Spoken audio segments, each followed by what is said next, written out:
Il y a des gestes qui marquent plus que des mots, des contacts simples, presque invisibles, mais qui déclenchent en elle des émotions puissantes. Tu peux dire tout ce que tu veux à une femme, mais parfois, c'est la manière dont tu la touches, sans bruit, sans insistance, sans arrière-pensée, qui parle le plus fort. Le corps a son propre langage, et certaines zones, quand elles sont effleurées avec respect et douceur, peuvent créer une connexion bien plus profonde qu'un long discours. Ce ne sont pas des gestes appris dans les livres, ce sont des gestes que l'on comprend quand on apprend à observer, à ressentir, à être pleinement présent. Dans cette vidéo, je vais te révéler 5 endroits que les femmes aiment qu'on touche, pas pour impressionner, mais pour rassurer, apaiser, connecter.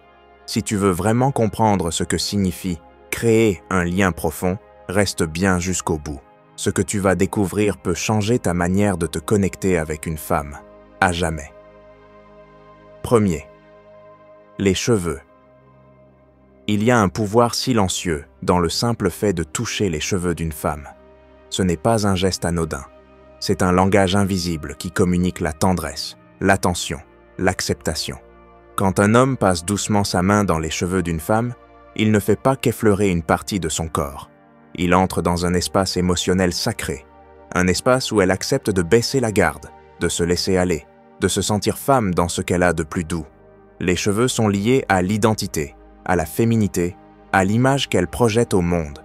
Quand elle autorise un homme à les toucher, c'est qu'elle lui accorde quelque chose de rare, sa confiance. Ce geste peut sembler simple, mais en réalité, il est chargé de sens. Une caresse dans les cheveux peut apaiser une tension intérieure, faire baisser la pression d'un moment, reconnecter deux êtres sans un mot. Il n'est pas rare de voir une femme fermer les yeux quand ses cheveux sont touchés avec délicatesse. Ce n'est pas un hasard. Elle ne ferme pas seulement ses paupières, elle ouvre un espace intérieur où elle se sent en sécurité, vue, reconnue. C'est comme si ce simple contact activait en elle une mémoire émotionnelle, un écho profond qui lui rappelle ce que c'est d'être protégée, chérie. Mais ce geste, pour avoir tout son effet, doit être fait avec une intention pure. Il ne s'agit pas de prendre, mais d'offrir. D'offrir une douceur, une présence, une connexion sans attendre quelque chose en retour. Quand une femme sent cela dans la main d'un homme, elle le sent immédiatement. Le corps ne ment pas. Une main brutale, maladroite ou précipitée trahira un esprit agité, possessif ou insistant. Mais une main lente, posée, paisible, transmet un message très différent. Je suis là, je te respecte, tu peux être toi-même. Toucher les cheveux d'une femme, c'est comme caresser les fils de son âme. C'est un moment fragile, intime, presque sacré. Ce n'est pas un geste pour impressionner, mais un geste pour révéler. Révéler à la femme en face qu'elle est en sécurité, qu'elle est vue dans sa beauté naturelle, qu'elle n'a pas besoin d'en faire plus pour être aimée. Parfois, ce geste suffit à faire naître un sourire, un frisson, ou même une larme discrète, parce qu'il répare, parce qu'il touche là où les mots échouent.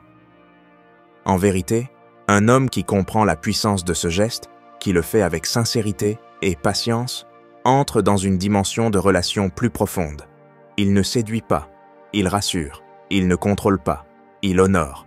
Et c'est dans cette atmosphère que la femme, naturellement, s'ouvre et rayonne, parce qu'elle sent qu'elle est entre de bonnes mains. 2. Le bas du dos.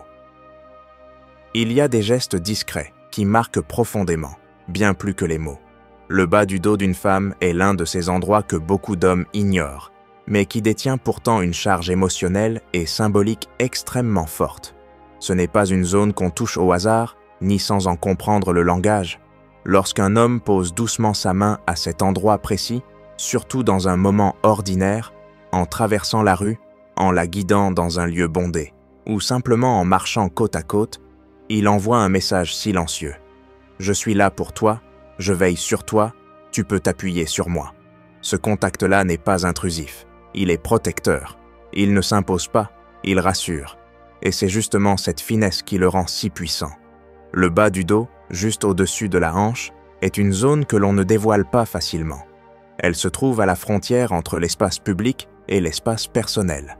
Lorsqu'une femme permet qu'on la touche là, même brièvement, c'est souvent parce qu'elle sent que l'homme en face ne cherche pas à prendre, mais à offrir une présence stable. Ce petit geste devient alors un ancrage dans le moment présent, une façon de dire « Je te soutiens sans te contrôler. Il faut comprendre que cette zone est liée à l'équilibre, à la posture, au centre de gravité du corps. Lorsqu'on touche une femme à cet endroit, on ne fait pas que frôler sa peau.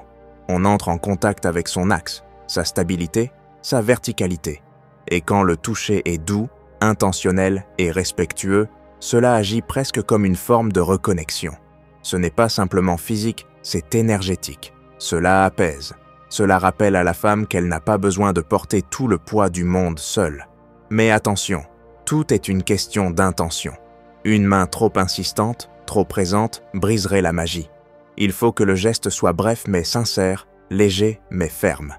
Un instant de contact, et puis la main se retire, laissant une sensation de chaleur, de stabilité, de sécurité. Et bien souvent, les femmes ne disent rien quand cela arrive. Elles ne vont pas nécessairement réagir de manière visible. Mais à l'intérieur, elles sentent, elles enregistrent.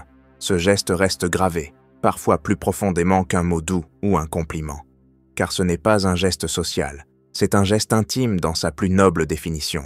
Celui qui relie sans envahir, celui qui dit « je suis avec toi », sans bruit, sans besoin d'être vu.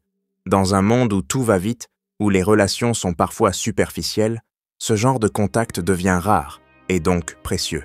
C'est un art que peu maîtrisent, mais que les femmes ressentent immédiatement. Et un homme qui sait faire cela, sans arrière-pensée, avec une présence vraie et tranquille, marque l'esprit et le cœur bien plus que celui qui essaie d'en faire trop. Troisième, les mains. Il y a quelque chose de profondément symbolique et émotionnel dans le fait de toucher la main d'une femme. Ce n'est pas simplement un contact physique, c'est un pont entre deux âmes. C'est l'un des gestes les plus anciens et les plus universels pour dire « je suis là avec toi, je te respecte, je te ressens ». Prendre la main d'une femme, c'est entrer dans son espace intime avec délicatesse, sans bruit, sans forcer. C'est un geste simple en apparence, mais qui peut déclencher une cascade de sensations, d'émotions, de souvenirs. Car la main, c'est la zone du corps qui reçoit, qui donne, qui crée, qui exprime. C'est l'outil du cœur. Et quand un homme sait la toucher comme il faut, il ne touche pas seulement la peau, il touche l'histoire. La main d'une femme porte en elle tout un langage silencieux. Sa manière de bouger, de s'ouvrir, de se refermer, de trembler légèrement, de se laisser aller ou de se crisper, tout cela parle. Et lorsqu'un homme prend cette main sans précipitation, avec intention, il entre dans cette conversation invisible. Ce n'est pas un geste qu'on fait par automatisme, c'est un geste qu'on offre. Quand les doigts s'entrelacent doucement, quand la paume vient se poser avec confiance dans celle de l'autre, il se passe quelque chose qu'on ne peut pas toujours expliquer. C'est comme si deux mondes commençaient à respirer ensemble. Une caresse du pouce sur le dos de la main, un léger serrage, une pression relâchée au bon moment. Ce sont des détails, mais pour une femme attentive, ce sont des signaux profonds. Elle ne réagit peut-être pas extérieurement, mais en elle, ce genre de contact laisse une empreinte. Elle sent si tu es présent ou absent, si tu es tendu ou apaisé, si tu veux impressionner ou simplement être là. Et c'est cette sincérité, ce calme dans le geste, qui fait toute la différence. Une femme se rappelle souvent plus de la manière dont un homme l'a touchée que de ce qu'il a dit. Toucher les mains, c'est aussi créer un rituel. Se tenir la main dans le silence, dans la rue, dans une voiture, en regardant un film, ou même sans aucune raison particulière, c'est dire « je suis connecté à toi dans le présent ». C'est dire sans mots « tu n'es pas seul ». Et cela a une puissance que beaucoup d'hommes sous-estiment, car ce n'est pas un geste dans l'attente d'une réponse, c'est un don, un ancrage, un lien tissé dans l'invisible. Ce qu'une femme cherche à travers ce geste, ce n'est pas l'effet, c'est l'intention derrière. Elle veut sentir que tu ne tiens pas sa main comme un objet, mais comme un prolongement d'elle-même. Que tu comprends que cette main qu'elle te donne, c'est une confiance fragile qu'il ne faut ni presser, ni négliger. Et quand elle sent cela dans la façon dont tu la tiens, elle s'ouvre davantage. Son regard change, sa respiration se calme, son énergie se synchronise avec la tienne. Les mains, dans leur silence, peuvent raconter les plus belles histoires. Et un homme qui sait lire ces lignes invisibles devient, sans le savoir, un poète du contact, un artisan du lien. Il ne parle pas beaucoup, mais quand il touche la main d'une femme, il dit tout. Quatrième, le cou. Le cou d'une femme est une zone d'une délicatesse rare. C'est une partie du corps à la fois visible et vulnérable, exposée mais profondément personnelle. Lorsqu'un homme pose son regard ou sa main sur cette zone avec douceur et intention, il entre dans un espace d'une sensibilité intense. Le cou n'est pas simplement une structure physique, c'est un lieu où passent les émotions, où se concentrent des tensions, où se cachent des frissons. Et quand il est effleuré avec respect, lenteur et conscience, il devient une passerelle entre l'esprit et le cœur. Ce n'est pas un geste qu'on improvise ou qu'on pose à la légère, car cette partie du corps révèle beaucoup. C'est un endroit où bat l'artère principale, où la peau est fine, où le souffle passe. Quand une femme laisse un homme approcher son cou, elle ne lui donne pas juste un accès à son corps, elle lui confie sa confiance. Elle laisse tomber un mur invisible pour lui permettre d'entrer dans un territoire intime où tout est ressenti avec plus de force. Une simple caresse à cet endroit peut réconforter une âme tourmentée. Un effleurement discret peut apaiser un esprit agité. Ce n'est pas le geste qui compte, c'est ce qu'il transporte. Le cou est aussi un endroit chargé de symbolique. Il relie la tête au cœur. Il est la jonction entre les pensées et les émotions, entre le mental et le ressenti. Lorsqu'une main, des lèvres ou même un souffle s'y pose, sans brutalité, sans intention cachée, cela crée un sentiment de reconnexion, un retour à soi, un apaisement. Beaucoup de femmes réagissent inconsciemment lorsqu'on effleure leur cou.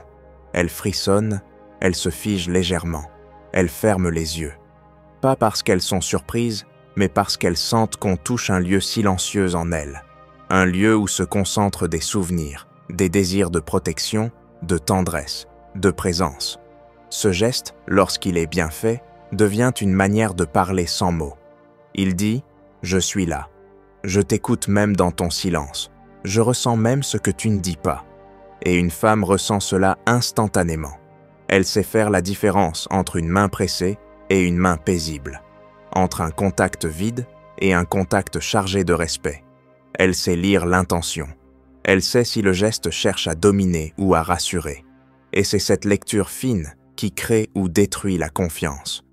Approcher le cou d'une femme, c'est approcher une porte invisible vers ce qu'elle a de plus sincère.